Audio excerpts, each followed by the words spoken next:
છે. ડુંગળી રોડ આવતી નથી. ડુંગળી રોડ આવશે 2024માં આજની સરકારને. આવું તમને ગેરંટી આપી છે.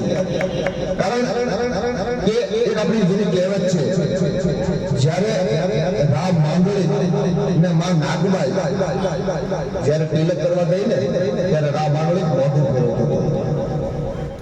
રામ માંગોળી ક્યારે મોઢું ફેરવતો હતો? માં એને તિલક સારવો કરતી હતી.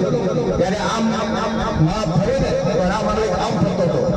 ત્યારે માં નાગબાઈએ કીધું એના બાપુને કે બાપુ રામ માંગોળી મોઢું ફેરવે છે, સાંડલો કરવા નથી દેતો. ત્યારે એના બાપુએ કીધું કે બેટા રામ માંગોળી મોઢું નથી ફેરવતો, એનો ઘી ફરી ગયો છે.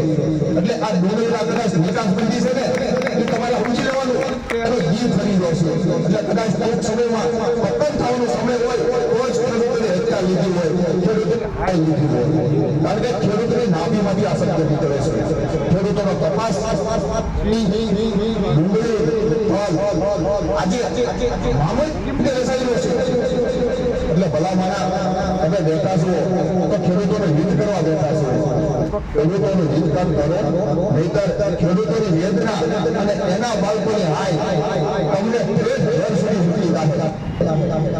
કારણ કે ખેડૂતોની હાય અને એના બાળકોની હાય સાથે તમને ઘર સુધી રાખે. એટલે અત્યારે તો આપણે નથી જવું. હમણાં એક દાખલો બન્યો છે 2 દિવસ પહેલા કે દુધેરભાઈની એક ગૌશાળા હતી.